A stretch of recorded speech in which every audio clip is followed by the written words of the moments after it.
وَلَوْ جَعَلْنَاهُ قُرْآنًا أَعْجَمِيًّا لَقَالُوا لَوْلَا فُصِّلَتْ آيَاتُهُ۔ السلام علیکم ناظرین، آپ دیکھ رہے ہیں دارالوحی انسٹیٹیوٹ۔ میں آپ کا میزبان اسامہ باجوہ، اور آج ہمارے ساتھ قاری محمد خبیب محمد صاحب موجود ہیں۔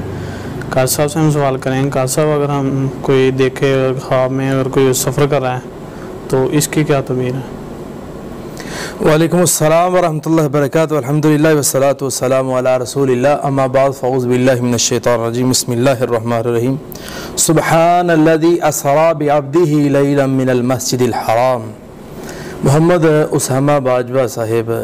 آپ نے جو سوال کیا ہے کہ خواب کے اندر انسان سفر کر رہا ہے، مسافر بن رہا ہے، وہ کسی جگہ پہ یہ دیکھتا ہے کہ ہم سفر کر کے اچھا لباس ہم نے پہنا ہے اور لباس پہن کے ہم کہیں سفر کر کے جا رہے ہیں، تو یہ اپنے آپ کو مسافر دیکھ لیتا ہے۔ وہ اس کی ایک تعبیر یہ ہے کہ وہ ریئل زندگی کے اندر سفر کرے گا، کسی طرف جائے گا، کسی علاقے کی طرف، یا وہ غیر کنٹری کی طرف بھی جا سکتا ہے، اور خصوصاً اس کی تعبیر یہ ہوتی ہے کہ وہ زمین پر سفر کرے گا، کسی اور شہر کی طرف چلا جائے گا، کیونکہ اس نے اپنے آپ کو ایز اے مسافر دیکھا ہے خواب کے اندر کہ میں سفر کر کے جا رہا ہوں۔ اور اسی طرح مسافر دیکھتا ہے، یعنی کہ آدمی سویا ہوا ہے، اسے خواب آئی ہے، خواب کے اندر اس نے دیکھا ہے کہ میں سفر کر رہا ہوں، تو اگر وہ بندہ فقیر ہے تو اللہ رب العالمین اس بندے کو دولت مند کر دے گا، یعنی اللہ اسے مال و دولت سے نواز دے گا، اور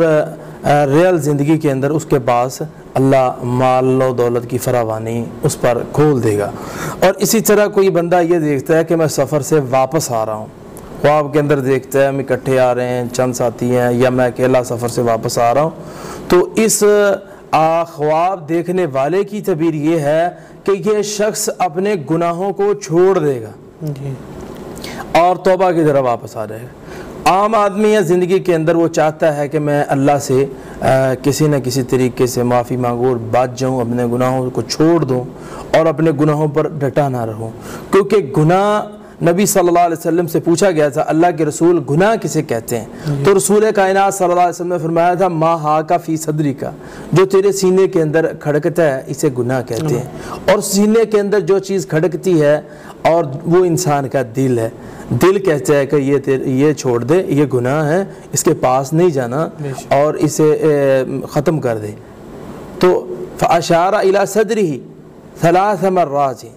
نبی صلی اللہ علیہ وسلم اپنے سینے کی طرف 3 مرتبہ اشارہ کیا، اشارہ کرنے کے بعد فرمایا اے میرے صحابی، یہ جو سینے میں ہے نا دل ہے انسان کا، یہ دل انسان کو بتا رہا ہے کہ یہ گناہ نہ کر۔ تو جھنجھوڑتا رہتا ہے دل ہمیشہ انسان کو، کہتا رہتا ہے بھئی یہ کام نہ کر، یہ کام نہ کر، لیکن پھر بھی انسان اس کے اوپر جاتا ہے، تو اللہ فرماتے ہیں توبہ کرنے والا ایسا شخص نہیں ہوتا۔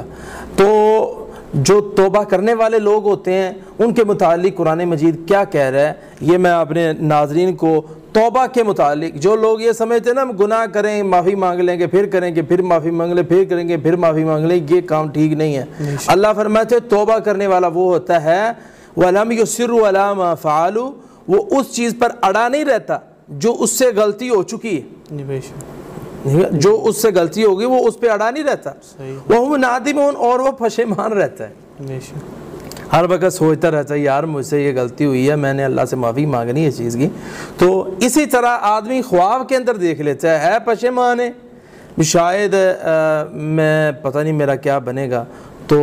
گناہوں سے مجھ سے گناہ چھوٹے نہیں جاتے، جس طرح بڑے بڑے لوگ ایسے ہیں معاشرے کے اندر جس سے زنا نہیں چھوڑا جاتا، تو ان کے لیے کیا کرنا چاہیے؟ انہیں اگر ان کو خواب کے اندر یہ چیز نظر آتی ہے نا کہ میں مسافر ہوں، میں سفر کر کے واپس آ رہا ہوں، تو اس کی تعبیر یہ ہے کہ اللہ رب العالمین اس بندے کو توبہ کی توفیق دے دیں گے اور واپس یعنی کہ یہ گناہ چھوڑ دے گا اور نیکیوں کی طرف واپس آ جائے گا۔ بہت شکریہ قاری صاحب، آپ سے ملاقات ہوگی اگلے پروگرام میں۔ اللہ وَلَوْ جَعَلْنَاهُ قُرْآنًا أَعْجَمِيًّا لَقَالُوا لَوْلَا فُصِّلَتْ آيَاتُهُ۔